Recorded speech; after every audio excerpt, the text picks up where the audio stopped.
Today we are going to be ranking every single Rainbow Six Siege attacker primary weapon so that you guys know which weapons you guys need to be using and avoiding for Year 9 Season 1. So, introducing you to the tier list, we have S tier, which is reserved for the best of the best weapons. We have A tier, which is a great overall weapon. B tier is just a weapon that gets the job done. C tier, that weapon has its drawbacks, a few things that aren't the best about it. And D tier is reserved only for those weapons that you should be avoiding. But with that being said, guys, let me know down in the comments if you agree or disagree, and let's jump straight into it. Starting off with the T95 LSW. This is the LMG that comes equipped on Ying. Overall, it has a very steady recoil pattern, pretty decent fire rate, very big magazine. It comes equipped on a very strong operator, Ying, especially if you know how to use her correctly, and it's probably her best primary weapon as well. So I don't see why it doesn't deserve anything other than S tier, because this weapon is the best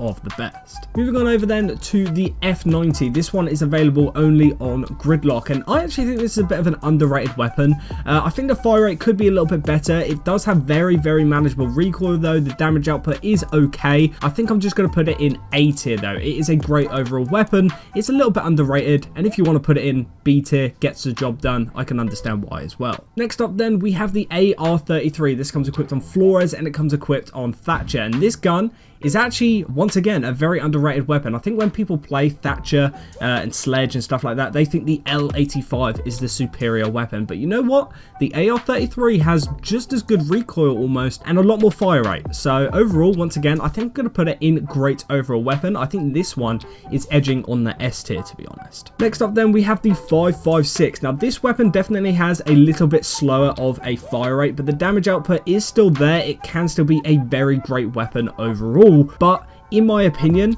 it's kind of one of those weapons that is hovering over B tier. It gets the job done. It comes equipped on obviously Thermite and Osa, both some pretty decent operators, Thermite probably being the better of the two. I think I am going to sneak it up into A tier though, but I'm just saying from a personal point of view, I don't really play Thermite that much. I prefer to play Ace because he has the AK-12, which we'll get into later in the video. But I think the 5.56 maybe a little bit slightly overrated in my opinion. Now next up then, we have the first DMR of the video, and we have the 417. Now if you guys are someone who doesn't like using DMRs in Siege because it's not fully automatic, that is a very negative way of thinking, because DMRs in Siege are very strong, and the 417 is arguably the best DMR in the game. It has extremely high damage, extremely high fire rate, very manageable recoil, and the magazine size for a DMR is actually pretty good. It comes equipped on Lion, Sens, and one other operator that I can't remember off the top of my head right now, but I do know for a fact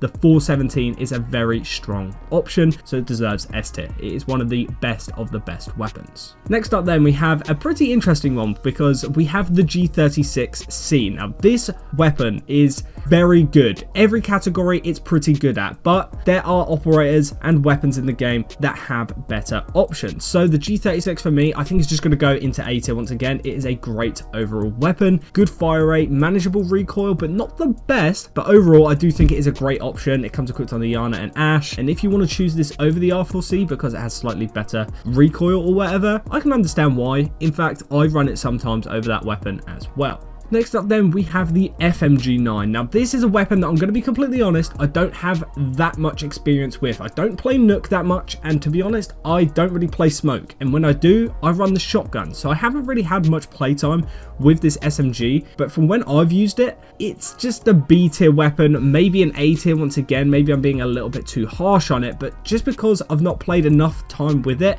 I'm going to struggle to put it in A tier. But the times I have used it, I don't know, I just don't seem to get any kills with it, so it's just hard for me to put it any higher than B tier. Now next up then, we have the MK17. This is the assault rifle that comes equipped on Blackbeard, and if you guys play Siege, you guys know that the weapon damage of this gun is quite low.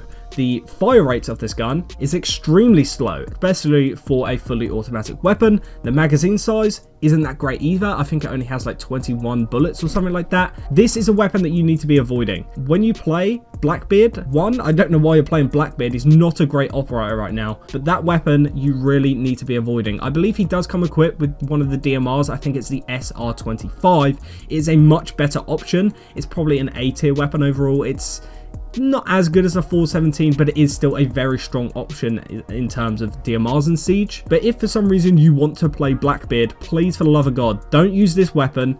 Use the SR25 instead. Next up then, we have another DMR. We have the Cameras DMR. Now this one comes equipped on Buck, I know for a fact. I think it might come equipped on like Capital and Brava, but I'm not 100% sure about that one. Either way, I do know for a fact it is a pretty solid DMR, but I think all the operators that it comes equipped on, they have better options. Capital and Brava, if it is on those operators, they have the Para, which is a very, very good AR, and on Buck, he's got one of the best ARs in the game. So overall, it's just a weapon that gets the job done. More times than not, you're not going to want to run this on the operators it comes equipped on because they have better options. If you want to spice it up a bit, or maybe you just want to play with a DMR for that round, but you don't want to sacrifice anything else, then bringing this DMR is not that bad of an option. Next up then, we have the F2. Now the F2 has insane fire rate, pretty good damage output as well, and overall, it's a pretty solid weapon, right? But the one downside is it doesn't come equipped with the vertical grip, which it used to back in the day, and the recoil on this gun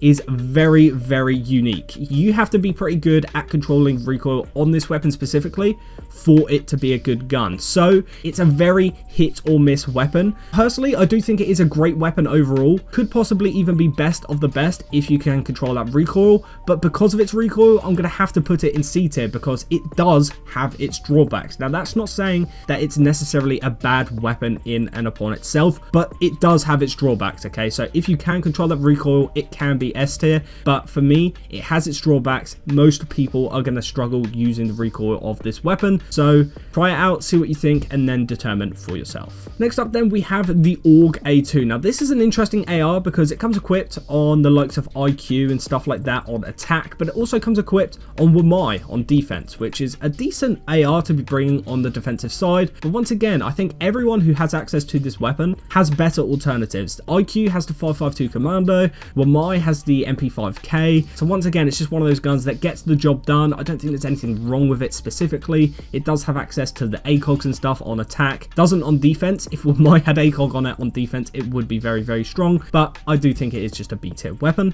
Moving on past that then, we have the LMG-E. Any LMG you bring to the table now is going to hit you with a 10% speed debuff. So you're going to move 10% slower. And I think it's a bit of an unnecessary change. I mean, they did buff the recoil patterns with it as well. So it kind of evened out a little bit. I think they are just still a pretty mid weapon class overall, but I do think it's another one of those guns that just gets the job done. There's nothing inherently wrong with it. You can get some good clips with it. It is an LMG, so you can kill like 5 people in the span of like 50 seconds with just spraying and praying, but it is just the same with any other LMG really, and overall it's just a pretty mid weapon. Moving on to the MK14, I also think that this is another DMR that is the best of the best. I think the 417 and the MK14 are the best two DMRs in the game. They come equipped on the best operators. Now the MK14 obviously comes equipped on Dokkaebi, also comes equipped on a Rooney on defense, and if you're sleeping on that weapon and opting for the P10 Rooney, I can understand, but try the DMR. Trust me, DMRs on defense are so goddamn broken, which is another reason why the AR-15 could be an S tier. It is a pretty good DMR, especially on Tuberal on defense. I kind of want to reserve this for as minimal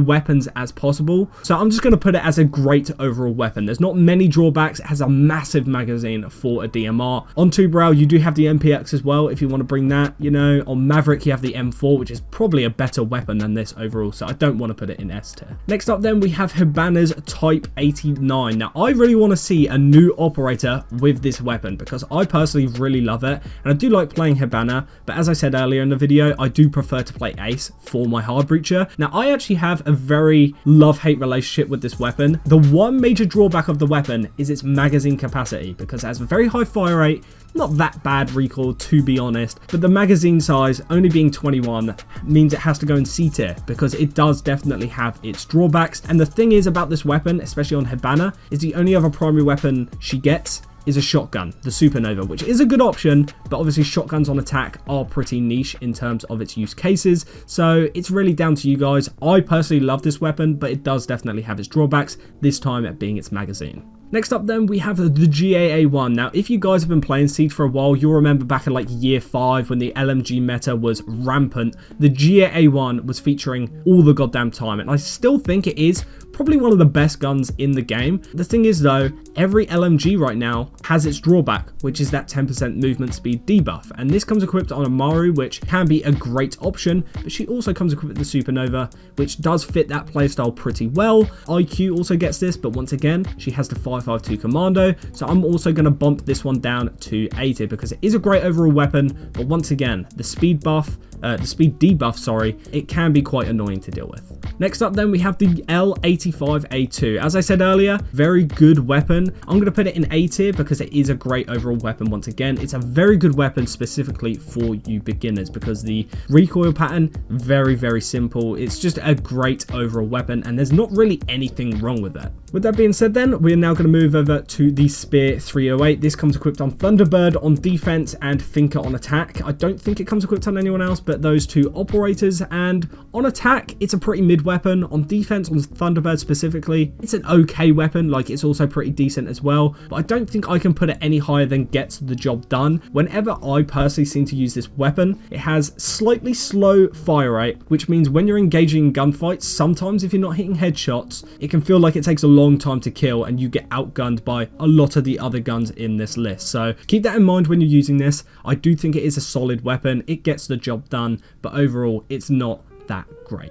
The 6P41 then is an LMG that comes equipped on, once again, Thinker and Fuse, I believe. I don't think it comes equipped on anyone else. Very solid option, once again. Tempted to put an S tier, but as I said for every other LMG, it's just a great overall weapon, and you've got to have a pretty specific playstyle for it to work. Moving swiftly on then to Zophia's AR, the M762. This is a weapon that I once again have had a love-hate relationship with over the years. I think this weapon used to be so much stronger. Ubisoft completely ruined the recoil. I do think they've buffed the recoil again since, but I just don't play Zofia anymore. If you want to put it in gets the job done as well, I can completely understand, but I'm going to leave it in A tier for now because it is a pretty solid option and it still comes equipped with the ACOG. M249, another LMG that I'm just going to have to put in A tier. It is another great overall weapon. Doesn't really have that many drawbacks. Does probably have a slightly slower fire rate, I believe, than some of the other LMGs in this list, like the GAA1. But overall, it is still a great option to pick. Next up then, we have the SC3000K, which comes equipped only on 0. And this is another gun that's going straight into S tier. I believe that this weapon actually has statistically the highest DPS in the game, especially when you equip the long barrel attachment. The one downside of this weapon is if you're not running flash hider or compensator or whatever you prefer to use, there is a lot of kick, so you need to keep that in mind. But if you can use this to a good ability, it is arguably the best assault rifle in the game, up there with the likes of the R4C, which you can get ACOG on again now on Ash and Ram. Great option again. Once again, there's not really any downsides to the R4C right now. I don't know what it is about this season, but it feels like the recoil pattern is different on this weapon, and it feels a lot more manageable, especially with the ACOG. The CA SFW, another one of the best ARs in the game. This one comes equipped on Buck, and I'm trying to ignore the shotgun underneath it, but when you're using this weapon on Buck and you can seamlessly switch between those, it makes this weapon even better. So when you're playing Buck specifically, please use the CA SFW because it is such a good gun. Next up then, we have the M249 Sword. Now this is exactly the same as the M249, but it just has a faster reload animation. The one downside once again is that it has that speed debuff as I was talking about earlier. It is still classed as an LMG, but I personally like using it, and I think it does come equipped in the C tier. I think it's another one of those guns that's quite underrated. When you're playing Gridlock specifically, I would opt to use this LMG more than the F90. Overall, it has its drawbacks, so it's hard to put it anywhere else other than C tier. Next up then, we have Jackal's C7E. This is another one of the best weapons for attack. Damage output's insane, decent recoil, good fire rate, combined with the fact that with Jackal you can track people down and just spray them through walls and stuff like that is a very good option. The only thing I am hesitating to say is that he also gets access to the PDW9, which in my opinion is another one of the best weapons. It's clear to see why Jackal is banned so often, because he has access to the best weapons in the game. He deals with roamers, arguably the best, alongside like Dokkaebi and stuff like that. He's just such a strong operator, and that's why he's been banned so often throughout the entire time he's been out.